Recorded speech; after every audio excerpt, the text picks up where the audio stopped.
Happy Friday, everybody. Welcome into what could be the final football Friday for the Denver Broncos, unless they take care of business this weekend against the Chiefs. We'll get into that. The Avs had a fiery comeback win last night against the Buffalo Sabres, but it may have come at a pretty significant cost. Plus, I have some thoughts on the college football playoff that I want to get into now that we have the semifinal bracket set and ready to go with our final four teams. And to discuss all of that with me is James Merilatt on another Friday. Not normally your day, but we're mixing a few of these in. I know. I can't believe you would put out there into the universe that it could be the final football Friday. I'm nervous. I'm nervous too, but yeah. I wake up like at a 6 on the panic meter. That's true. I said what could be the final football Friday because that's the reality of the situation that the Broncos have put themselves in. It is the reality. It is the reality. Now, I mean, all they got to do, and this is easier said than done, but all they got to go do is 3 weeks now beat a Chiefs team that has nothing to play for and isn't playing their stars. Mm-hmm. You got to have Cincinnati win, Miami win, right? It's one of them. Right. Miami's playing the Jets. Cincinnati plays a big game tomorrow against the Bengals or against the Steelers, so we may know if they're a factor. And then I do think that game, that outcome, could determine how Andy Reid plays this, right? Because if the Bengals win, right, I don't think they want anybody wants any part of the Bengals being in the tournament. I don't think people want that offense out there. If the Bengals win, then I think he calls off the dogs, plays it like a preseason game, plays it very vanilla, and would prefer Denver win. And that implies that if the Bengals lost and took themselves out of contention, that he would go against the grain with the health concerns and the reason why he's sitting a lot of these players anyway, and and play harder. No, I just think that's when you start seeing the bag of tricks. That's when you start seeing the team that goes for it on fourth down every time, because what do they care? Oh, James, I think you're going to get that anyways, because the coaches aren't resting. These are the same coaches coaching. And they've got the same schemes that they're going to set up. Plus, you don't think Carson Wentz is looking at this game like an audition to be the next Sam Darnold? No doubt. Or Baker Mayfield? No doubt. It's interesting. Like, how do you want to play it, right? Like, we've seen Michael Malone do this a lot the last couple of years, kind of manipulate the standings and try and get the better matchup. Me personally, I show up and try to win every game. Like, I think you're messing with the football gods, the basketball gods, whatever, if you try and play that game. But it'll be interesting to see what Andy Reid does. I do think the players that are on the field, they're putting something on tape, right? Like, it's why you see late season upsets. How did the Giants end up beating the Colts last week in a game the Colts had to have? The Giants had nothing to play for. Unbelievable. Because Drew Lock's trying to get a job. He did even up our bet, by the way. I know. Drew Lock is trying to get a job next year somewhere. So it's not going to be as easy as people think. I do think how riverboat gambler Andy Reid is could depend on what happens. Sure, listen, I'm not sitting here saying that they're just going to be, letting it all fly on every single possession and all that stuff. But I mean, the Chiefs have incorporated that kind of zesty trick play kind of identity into their offensive plan. Like they do that all the time because it's part of their culture. They let the players draw up plays. We've heard Mahomes and Kelsey talk about it. There's like a whole designated portion of practice where the players design plays that they get to run. And if Andy Reid likes them or if the situation calls for it, they do it. So I don't think this is going to be an absolute lay down game from the Chiefs. I think all the guys that are going to be playing the start, because there's going to be starters playing. You can't bench everybody. So the starters that are playing are probably going to be a little bit guarded, even subconsciously, against injury. But I also think that as an NFL player, especially of a veteran status, you kind of know how the plays are going to play out and how it's going to unfold. And if your main goal is to not get injured, you can work around that, So I don't think that's going to impact their mentality too much. And listen, Andy Reid is 2-2 in these games in the final week of the season when they have nothing to play for. They still win 50% of the time. I know. When he sits Mahomes and Chris Jones and Travis Kelce and all that stuff. So we've seen the likes of Matt Moore and other backup quarterbacks for Kansas City just torch the Broncos in the past. We jokingly refer to it around here as Bloody Thursday, the Thursday night game with Joe Flacco, where Mahomes twists his ankle in like the first 5 minutes of the game on the first drive, and then Matt Moore ends up beating him 30-6. If you're the Chiefs or you're any team in the AFC playoffs, so if you're one of the top 2 or 3 seeds, who do you want to get the 7th wild card, the 7th seed out of the 3 Dolphins teams? Right. Yeah. So if the Bengals win tomorrow, then I think Andy Reid would much prefer the Broncos win because I think you'd want the Dolphins in there first, Broncos next, Bengals are the last. I just don't think it's going to impact it. I just don't think it's going to impact his philosophy too much either way. What I think I think the Chiefs are going to approach this game the same way. All the pressure in this is on the Broncos. Agreed. And I want to ask you, because we were talking about this yesterday and a little bit more this morning. The Broncos were in a situation where they got to 9 wins and needed to win one with 3 to play. And then they've now lost 2 in a row. So the cute little gamble, flexing yourself into a second road Thursday night game in a season, didn't pay off. And then, okay, we conceded that one because we wanted more time to prepare for the Bengals. And then guess what? You lost that one too. 2-point conversion, controversy, go for it or don't or not. You lost. So if the Broncos lose this game, it will bring to fruition what I believe is the only way you can consider this season a failure, is if they don't make the playoffs. If you got to 9 wins with 3 to play, needed 1 just to clinch, and you lose 3 in a row, it may be the biggest season collapse in Broncos history.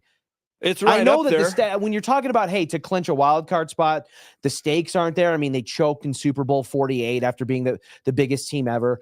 The 2008 season, Mike Shanahan got fired. They went 2-4 in their final 6 games to finish 8-8. The Tebow year, they actually lost their last 3. They backed into the playoffs. They backed in. So it would be the third time the Jacksonville loss in 96 that could have made them a 3-peat team potentially. I think that this would be one of the bigger collapses in Broncos history, despite the fact that all that's on the other side is a wild card berth. Agreed. And I think if you're 9-8 and you miss the playoffs, I think the season's a failure. I agree. And I think you can actually make the argument, and I will, that 9-8 this year, having beaten nobody, I know you hate that, but having beaten nobody versus 8-9 last year, winning at Buffalo and beating the Chiefs, 8-9 with 2 signature wins is better than 9-8 with no signature wins, and you blew a 3-game lead with 3 to play.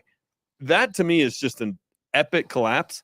That would put Sean Payton at 17-17, and I think the conversation needs to be had.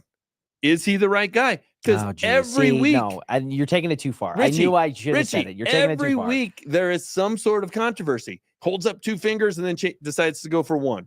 He misplays the... Like, if you want to be analytics guy, be analytics guy. You weren't analytics guy on 4th and 6 at midfield in LA against the Chargers, but now you're going to be analytics guy when you're trying to decide if it's a 2-point conversion.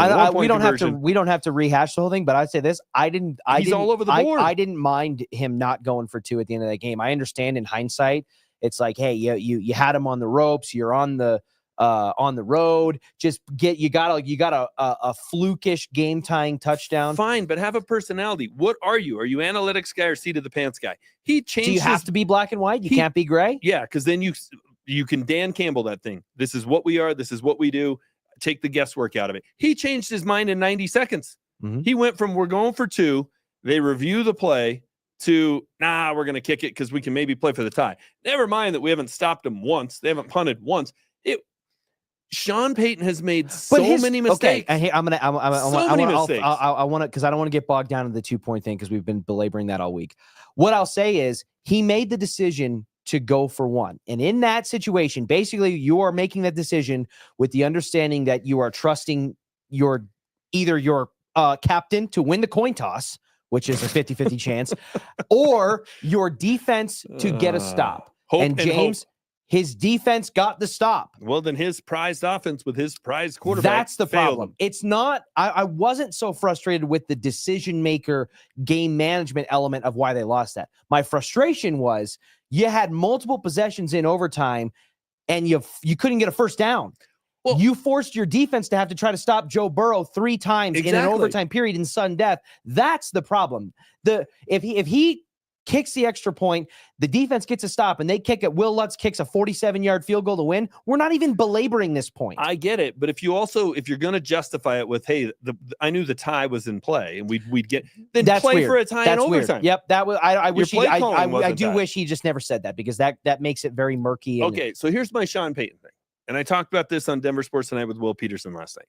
I think it's 17-17 through 2 seasons, having blown a 3-game lead. The conversation is fair.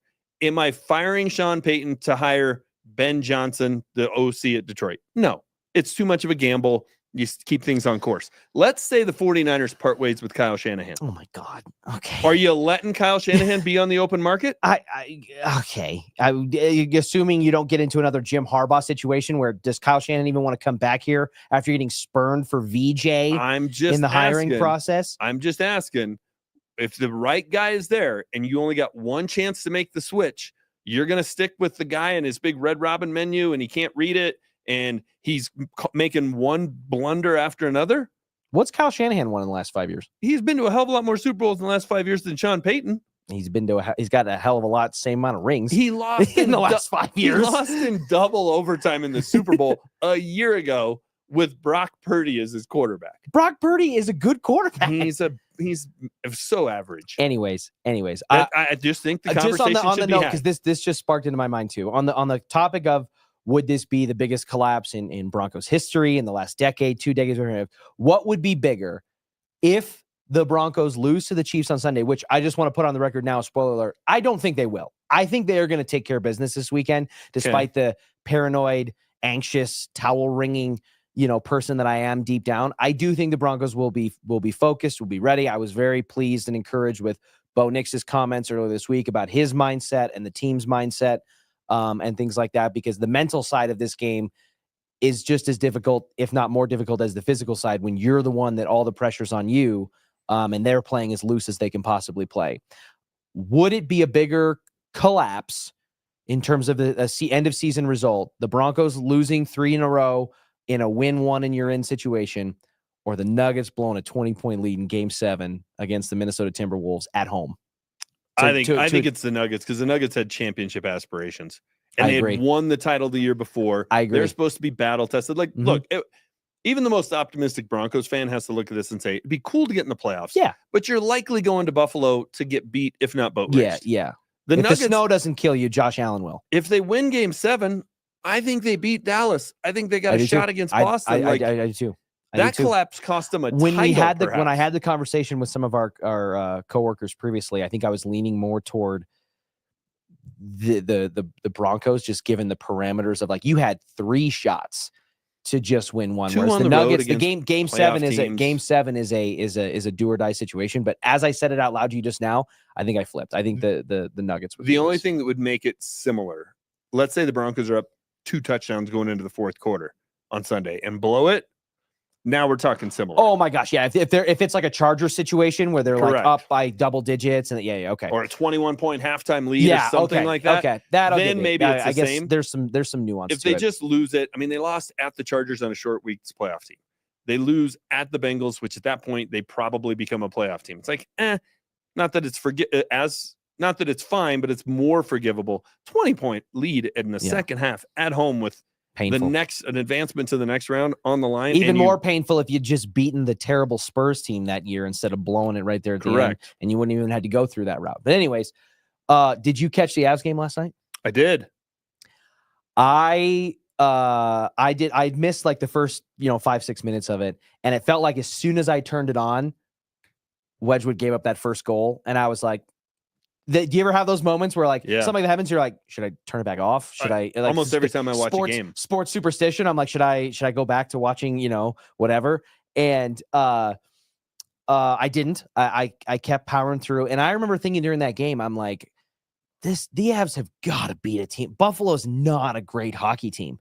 They're just not. And it was a scrappy situation. The first time they played them and the only other time they're going to face them this season, when Georgie gives up 4 quick goals right off the bat, they end up digging their way out to win 5-4 in that game. So same situation here, with the exception of the nasty situation with Scott Wedgewood in the goal, where he gets kind of chopped from behind by a player who was nudged into Wedgewood a little bit by an Avs player right there in the crease. But there was a lot of controversy about why the whistle wasn't blown, because the NHL, in an effort to preserve player safety, blows those plays dead a lot when a player hits the ice and is in pain, especially when the puck goes beyond the line. They blow that play dead all the time for skaters, and they didn't blow it this time in Wedgewood's case, and he's clearly down and on the ground. And it's not like there was a fight in front of the goalie area to try to slap it in. It wasn't anything like that. And they didn't do it. And it might have been, I have had the fortune to cover a lot of Avs games and especially in the last few years, and a lot of post-game press conferences. That might have been the feistiest I'd seen, openly feisty. He's kind of like a dry, subtle kind of guy, even when he's angry. This was like openly aggressive and feisty in the postgame that I think I've ever seen Bednar, at least in recent memory. Yeah, and look, he makes a good point. If you're going to blow it dead, and he said it afterward, right? Like I get that the rule says we have to touch the puck, but they consistently, I don't give a bleep. They consistently blow the whistle and stop it when that situation is happening. For a skater, a goaltender in my mind is actually in more harm's way, because the puck's for sure going to come at them at some point, and they can't protect themselves. All the more reason to blow the whistle. It's again, it's referees. You got to be consistent. Where are we going with this? And look, if he goes down and the puck's right in front of the net, you're not taking away a scoring opportunity from Buffalo. Yep. You just can't. But once it goes into the corners, it's going to take a little bit of action for them to get the puck back into scoring position. Blow it dead. It's you can't preach about player safety and then not do that. But they just need to tweak the rule, because right now, if you're going to go letter of the law, always go letter of the law. If you don't, well, then you're picking and choosing, and that's the problem. And that inherently is at the core, or near the core, of my general just disdain for human officiating. I bring me the automatic strike zone in baseball. The fact that we just like let guys like Angel Hernandez and other referees and other sports, Tony Brothers, and like all the fact that we just let these guys blatantly impact professional sporting events night in and night out all the time, and it's just like, well, that's part of the game. I'm out. I hate officials. I hate officiating. Me too. If there was a way to, I acknowledge up front that there's not. We're not there yet, at least not in most major sports. Robot strike zone, I'm all for it.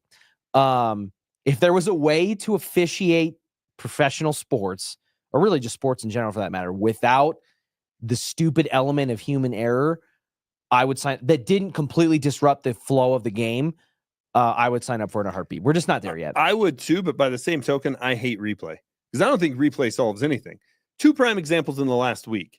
The Texas-Arizona State game, the non-targeting call, replay didn't get that right. It was obvious that was a targeting, and they didn't call it.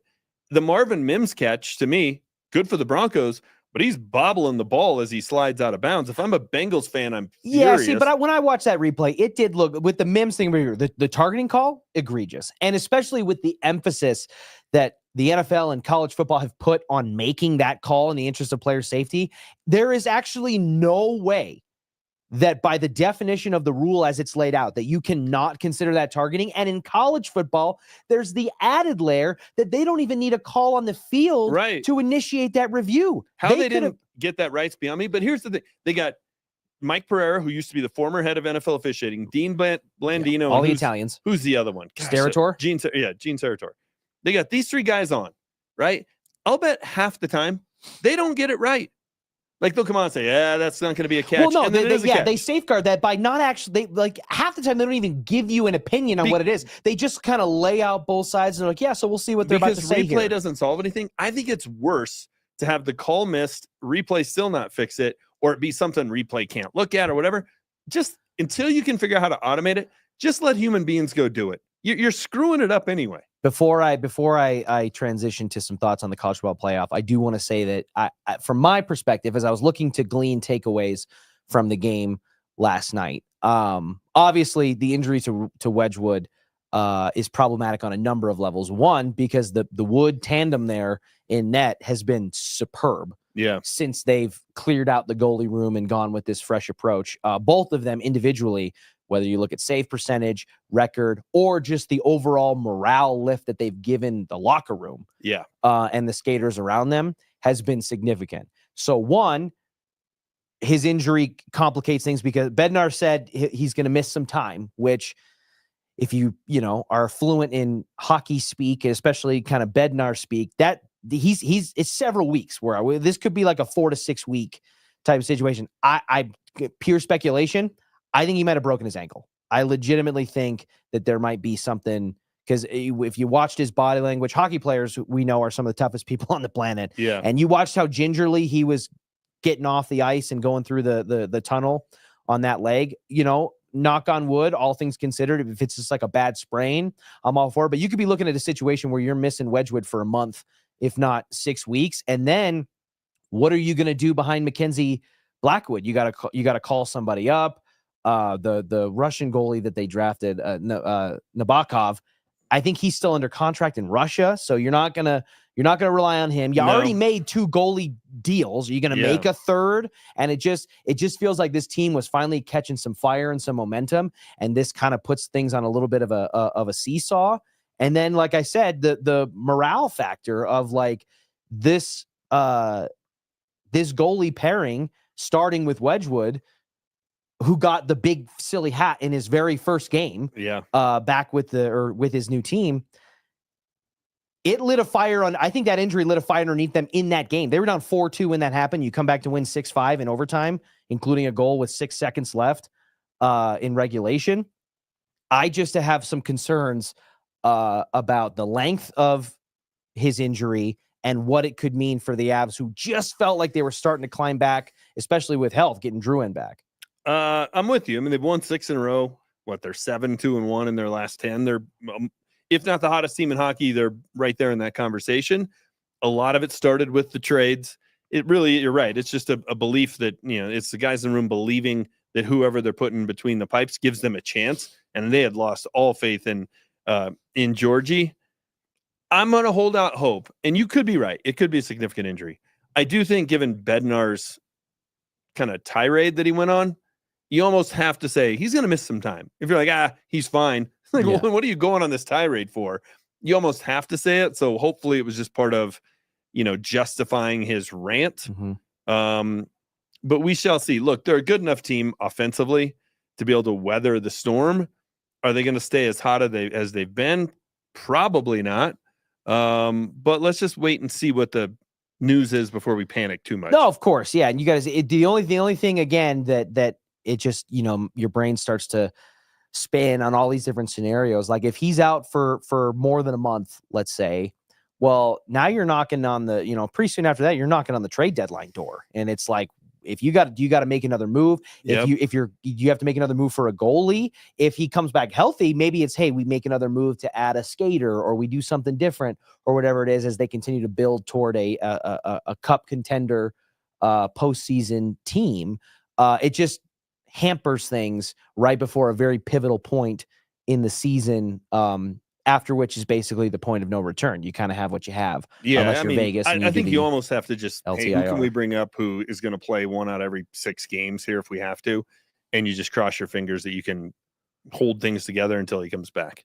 How much of the college football playoff have you watched in the first induction of the 12-team format? A lot, quite a bit. I haven't watched every game start to finish, but I've watched most of the games. I think it's been great. I think they got, I think they got the 4 right teams. Here's what they need to change. The seeding wasn't good. The seeding was poorly done. How done. can you say they got the 4 right teams if the seeding wasn't good? Because these 4 teams should have gotten the bye. Like they should have been the top 4 seeds. These are the four best teams. I don't have a problem with who made it. But as an example, Boise State should have played SMU in the first round. That should be a first round match. 100%. Right. And just to refresh everybody's memory, here is what the playoff bracket looks like as it stands now into the semifinal, with Texas and Ohio State, followed by Penn State and Notre Dame. Georgia should have played Indiana. Right? Like Arizona State should have played Tennessee. You make a couple of those changes in terms of seeding. I definitely think that is going to be the case when it comes to, like, when I saw that Boise State was getting a bye, I was like, first of all, what are we doing? I actually strongly resonate, and this again exposes just like I have a deep disdain for officiating. I also feel like I tend to be like pro billionaire, or like almost like rooting for the empire in certain scenarios. Sure. In the sense that, like, I don't think a group of 5 schooled even needs to be in the college football playoff. I think they should just go play their own national championship, because to contend that, I understand Ashton Genty was a Heisman, front runner / 1-2 punch with Travis Hunter for the entirety of the season, and he is one of the more outstanding players in college football. But to put Boise State in a situation where they have a bye over some of the better teams in the Big 12 and the SEC, and then that game against Penn State, it was only close because Penn State is sneaky, kind of a frustrating team when you look at how James Franklin operates things. They were in that game because Penn State let them be in that game. Like, the only way that Boise State has a respectable showing is because Penn State, who is rushing the ball for 9 yards a clip, decides to stop doing that and try to throw the ball and conserve time. It's just stupid. Okay, but if you look at all four teams that got a bye lost. So clearly the seeding was off.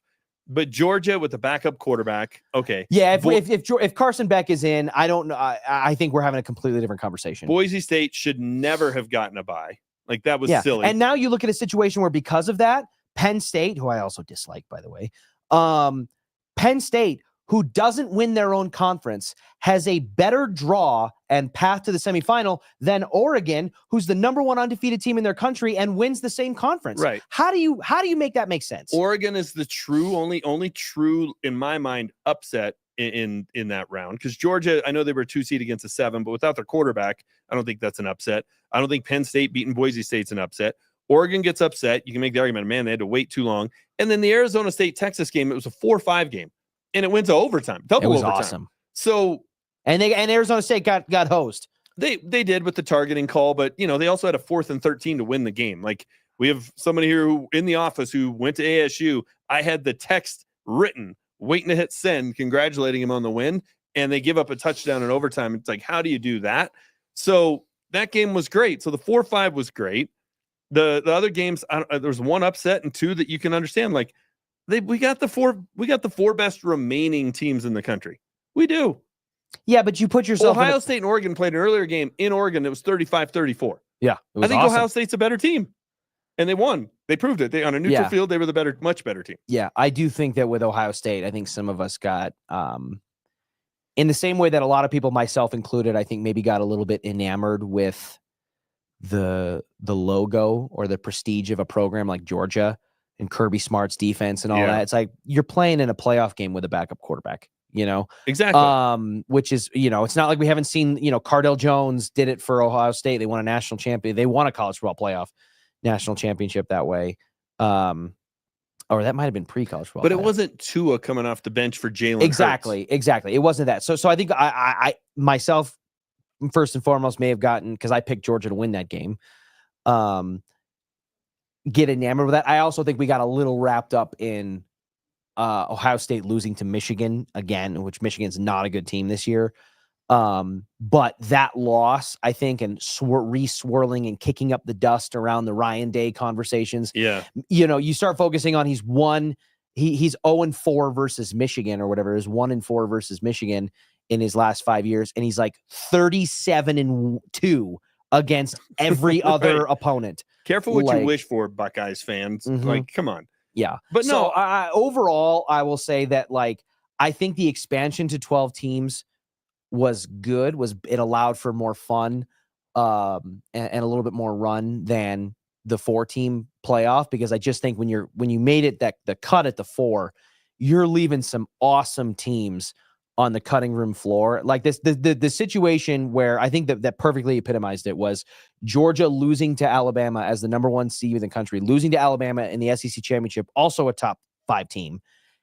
And that being their one loss in 2 seasons of football. And then suddenly that's like, they're not considered, they're the 5th best team in college football because of ridiculous. That. So I think Ole Miss not making it this year. And I love the fact that Lane Kiffin went out last night and was making a point against an ACC team and just hammered Duke. Yeah. Great. But I don't feel bad for Ole Miss not getting their shot. Like, no. I don't think they were going to win the national title. And the semifinal games are going to be great. I can't wait for Thursday, and I can't wait for a week from tonight. They're going to be awesome. So it's a lot of hand-wringing. Like, it's the first year.